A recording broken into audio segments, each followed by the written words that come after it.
Hello, and welcome to this week's Confirmation to Go for the 6th and 7th grade class. This week we talked about the commandments, as we will continue to do so for the next few weeks. We expressed again, and I want to stress this because I think it is the most important point as we look at the commandments overall, is that the commandments are not simply arbitrary rules that God put there just because.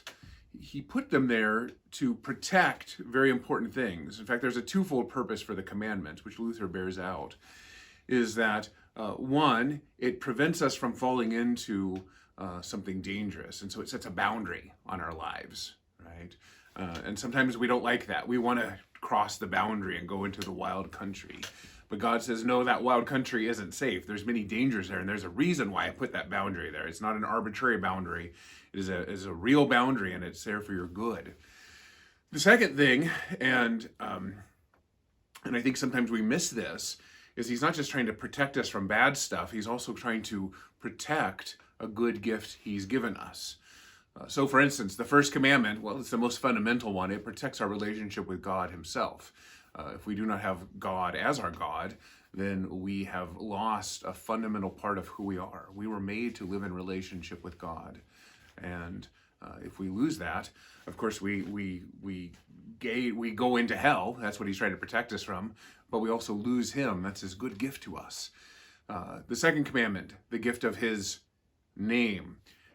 And especially, I would say, the gift of prayer. That's what the commandment draws out, is that his name has proper uses, and he wants us to call upon him in prayer, but he does not want his name attached to inappropriate thing, especially cursing or condemning. When we say something as careless as, God damn you, we're asking God to send someone to hell, and Jesus Christ died on the cross, not that people would go into hell. And so you can see how that would be a misuse of his name, but importantly, it is protecting the gift of prayer, the proper use of his name. Then we got into the meat and potatoes of the session with talking about the third commandment, which protects the gift of worship from him. And we talked about this very important thing, and it's came out very well in the class, but I want to stress this with you parents as well. Oftentimes when we think about worship, why we gather on Sunday, we think that it is to come together to praise him, to tell God how awesome he is. Well, that is a part of worship, don't get me wrong. It's an important part, but it is not the fundamental reason why we come. We talked about how it is a day of rest, and so it's a day where we receive from God. That's why we don't call our worship praise and worship. We actually call it divine service, and that's something I try to stress every time we gather for worship, that what we are doing is divine service. And what does that mean? Well, that means that God is coming and serving us in this service, in our worship. If we just have praise, then it comes from us up to him. But what can we render to God? Does God really need to tell us how awesome he is? No. And so that can't be the fundamental thing happening here. And in fact, if we think about it, our worship service is structured like a W for worship. God comes down to us. He forgives our sins and confession and absolution, right? And then we respond with praise. He comes to us again in his word, primarily the gospel proclaimed, and we respond by thanking him in the offertory. He comes to us again, so this is not just a W, it's almost like a triple U, but still the thinking of the W is very useful. He comes to us again forgiving us in the sacrament, and we respond again with praise and adoration. So our praise is a response, but the main thing is the service of God to us, his continued forgiveness, his continued love for us present. And think of how precious that is, and every Christian who worships receives that gift. God doesn't withhold the gift just because we don't see it. But I think Lutherans are especially blessed to be able to see what worship truly is and appreciate it for the fullness of what it is, that God is coming down to us. That has to be better than us simply lifting our praises up to him. No, he loves us so much that he stoops down to be with us, his beloved children. And what is that protecting us from? Well, it's protecting us from the unsacred, right? And from carelessness in how we conduct ourselves in our lives. We have this special time and place for rest, for rejuvenation, for letting God serve us. And if we deny ourselves that, what are we going to do? We're going to get run down. We're going to get worn out and spread very thin. And I see that. I see that in the world. I see that in people who haven't been to church in a while or experienced the grace of God in their life in a while. That they're as Tolkien said, spread thin like butter on toast. So we also concluded by looking at the fourth commandment for this week. And the fourth commandment brings us into the second table of the law. The first three commandments are about our relationship with God. The final 7 are about our relationships with each other. And the fourth commandment governs all the commandments that follow after it, just as the first commandment governs all the commandments that follow after them, right? If you keep the first commandment, you actually keep all the other commandments necessarily. And if you break any of the commandments, you always break the first commandment. And similarly, if you break any of the commandments that follow after the fourth, you also break the fourth. And if we keep the fourth, we would naturally keep the rest. And so it's kind of a buried sub-ruler of the commandments that follow.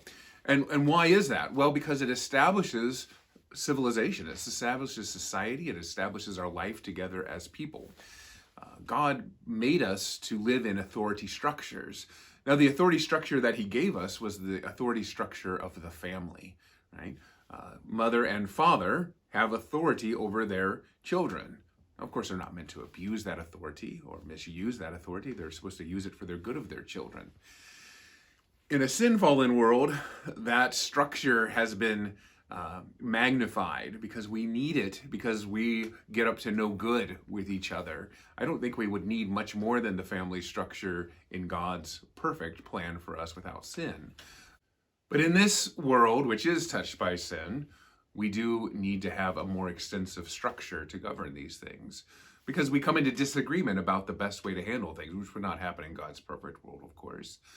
So we need government. We need kings or presidents, legislatures, things like that. We need judges and courts because people break the law. We need police officers to help protect us.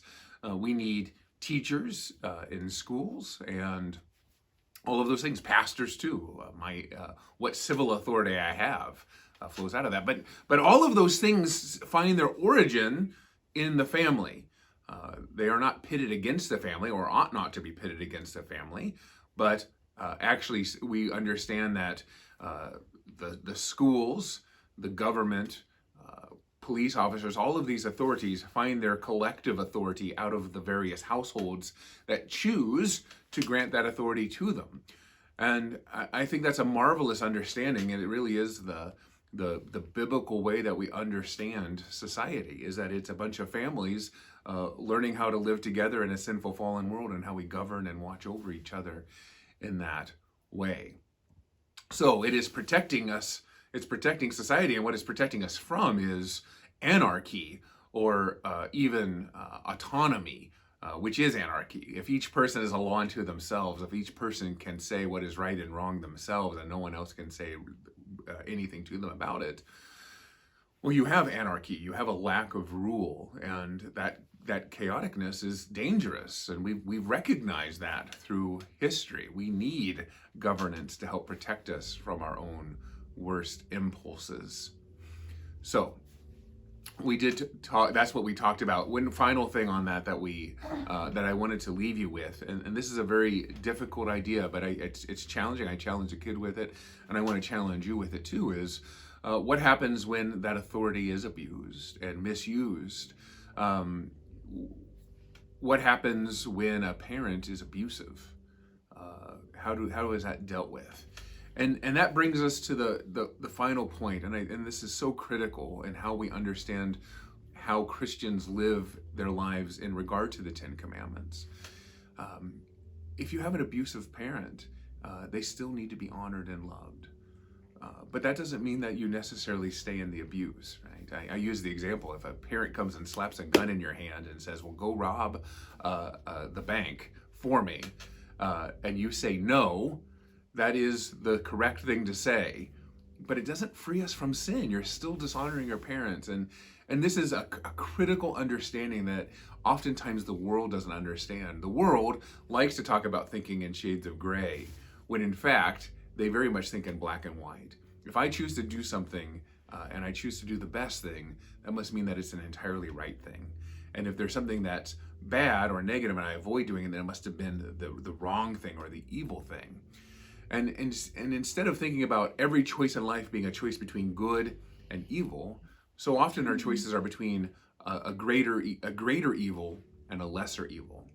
And we strive to pick the lesser evil, but what does that mean? It means that there's no way that you can make it through life without Christ, without his forgiveness, without his blood cleansing you of all those failings. If we fall into this trap of thinking, well, I can make a series of correct decisions, that means that you fall into the trap of thinking you could live your life without needing Christ to guide you through it. But of course we do, because this sinful world prevents us from choosing the perfectly right thing every time. The only person who managed to do that was Christ Jesus himself. And of course, he was God, and he could see the totality of the picture to get us through. But we are not God, and we cannot manage that in our lives in that way. And so when you're dealing with abusive authority that is bringing harm into your life, we recognize that we may have to dishonor that authority, but we do it with great sadness in our heart, and we do it recognizing that we still need God's forgiveness and love. And that touches on all of the commandments as well. So I hope you find that helpful. Well, we had our quiz on the books of the Bible, and so now our memory work flows into the Ten Commandments. And for this week, the memory work is on the first two commandments. The first commandment, you shall have no other gods. What does this mean? We should fear, love, and trust in God above all things. I think this is a pretty simple one to learn, but it's very baseline. If you get it down and get it in your heart, it'll really help you with the rest of the commandments, because you shall have no other gods. What does this mean? We should fear, love, and trust in God above all things. The rest of the commandments are going to begin with, we should fear and love God. So clearly Luther saw a connection between the first commandment and all of the rest of the commandments. We keep the rest of the commandments because we do fear and love God. And so playing that out, but remembering that this is a three-part one. Fear, and again here, fear isn't a bad thing. It's a respecting that God actually does have authority over our lives and control over our lives ultimately. Love, we love him because despite all of that power he has over us, he doesn't use it abusively. He uses it for our benefit, and we love him for it. And trust, and that is faith, right? We have faith that God's promises to us are real, kept for us in Jesus Christ and his death and his resurrection. And we do that above all things. Because of course there are other things we put our trust in life, our bank account to pay bills, our seatbelt to keep us safe in the car. It's not wrong to put your trust in these smaller things, but we always want to recognize that the blessings are not bigger than the blessing giver. All right, so fear, love, and trust in God above all things. The second commandment, you shall not misuse the name of the Lord your God. What does this mean? We should fear and love God so that we do not curse, swear, use satanic arts, lie, or deceive by his name, but call upon it in every trouble. Pray, praise, and give thanks. In this, again, one thing I want to stress as you do all of the commandments is that the actual commandment itself is always directed at you. You shall have no other gods. You shall not misuse the name of the Lord your God. But then when we get into the meaning, what does this mean? It always starts with we. And if you emphasize that change in pronouns, I think it's very handy. And sometimes the kids do get that confused. We should fear and love God, and that should almost become automatic, and in fact just flow into that. What does this mean, we should fear and love God? Every kid doing memory work should be able to kind of just flow that together, because that connects all of the commandments together. And then in most of the commandments, you can easily break it down into two parts, right? You can break it down to what we should fear and love God so that we do not, and then look through it and find the place where it says but, right? And that's the positive thing we're supposed to do. So there's something we're not supposed to do, and there's also a positive thing we are supposed to do. And I think that's a very handy way to go through there and just break it up so that it's, again, it's not just a string of words, but it's an actual thought, which is what these sentences are. And so we should fear and love God so that we do not. And then there's 5 things, right? And have them put their hand up and count it through it. Curse, swear. Those first 2 are very similar, right? Cursing and swearing. The middle one is weird, right? Use satanic arts, or as it was in the old catechism, use witchcraft. That's a kind of a magical thinking kind of thing, or like we use God's name to manipulate him instead of calling upon him in prayer, you see. But that's the weird one. But it's weird enough that I think it just kind of hangs in your head, right? Use satanic arts. That's so weird. It's hard to forget, right? And then the final 2 are similar, right? Lie or deceive. So we have curse, swear, similar, lie or deceive, similar, and in the middle, the weird one, the satanic arts. But those 5 points, and just have them count them down, and you can remind them as they work through it, right? Remember, these 2 are very similar. Remember, these 2 are very similar. Remember, this middle one's weird, and that can help put it together. All right, so we contrast that with the final part. But call upon it in every trouble, pray, praise, and give thanks. And sometimes I find it's useful. You start with the 5 and you count down, and then you count up for the final 4, right? But call upon it in every trouble, pray, praise, and give thanks. And of course, those middle 2 have that P to kind of hang it together in that way. It's as simple as that as you work through it. But I think these chunks help to actually complete the thoughts. The biggest challenge I find in the memory work for the catechism is that the kids learn it as a bunch of words to string together and tell me. Well, that will certainly get you through the memory work temporarily, but it doesn't get it in your heart. And I would much rather them understanding the ideas underlining these things. And so again, look at it as a sentence and break it into those chunks and work through it that way. 5 bad things we're not supposed to do, 4 good things we should do in regards to God's name. Well, I hope you find that helpful. Continue to diligently work on the memory work, and I thank you for our continued work together on this confirmation class this year. God bless you.